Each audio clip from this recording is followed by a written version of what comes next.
Yeah, I read the assignments, and I think that a lot of the points that were made in the assignments was quite good.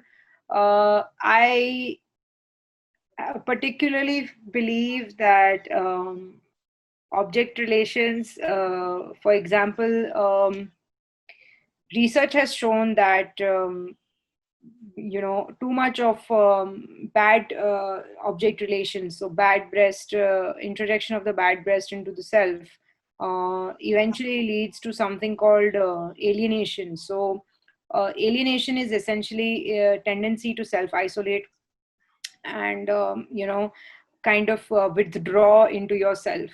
And if you've seen a child who is breastfeeding on demand, in those years, infant years, like I said, they reject the bad breast, and then they tend to become quiet. They tend to quiet down after a period of despair and protest. They generally, and if that happens often enough, the child may become you know like uh, almost like withdrawn. And it's similar to what we say as avoidant attachment. So you see all these theories have overlapping personality types and temperaments.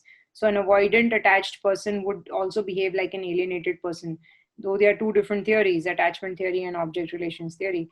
The avoidant child and the alienated child would be displaying similar behaviors of withdrawing into yourself and not expressing yourself and expressing your desire.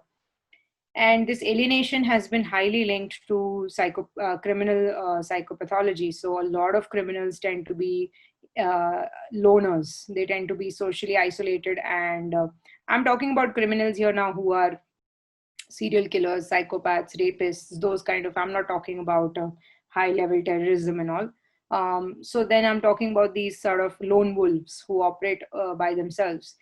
And they tend to be quite socially isolated. Even though they have friends, there's a part of them that their friends are not aware of. So when you tell their friend that, do you know that your friend has been arrested for a particular crime, most of the contacts of these people will be completely surprised, because they're totally different people in reality and totally different people behind closed doors. And this is the idea of alienation.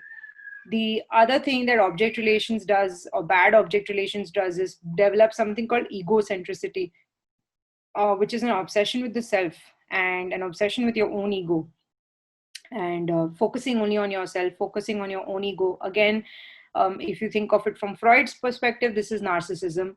And narcissism is being fixated on your own self, on your own, needs, desires, wants. Most criminal psychopaths are not able to empathize with their victim, because if you could empathize with a victim, you would not be able to kill somebody. So the empathy factor is missing from criminals. And they're not able to feel the pain, either mental, physical, or emotional, of the victim that they target. And it's that empathy dysfunction which allows them to behave in that way, which also comes from an obsession with the self. So there is a complete obsession and a complete desire to act on your own wishes. Now, Freud would say that they are operating mainly from the id, and they have dysfunctional superego. And the superego is the part of your mind which becomes very strong in your phallic stage. So then again, like I said, your fixation is in the phallic stage, which again is a narcissism, grandiose sense of self-worth, obsession with yourself.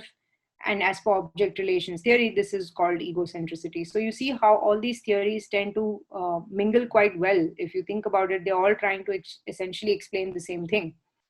So these are the factors or traits that you tend to see in criminals. One is alienation, which is a complete withdrawal and avoidant personality.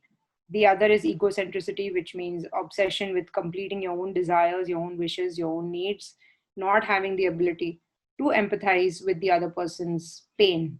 And this is what makes criminals psychopaths, and they're able to act out these heinous and deadly crimes without feeling any pain for their victim.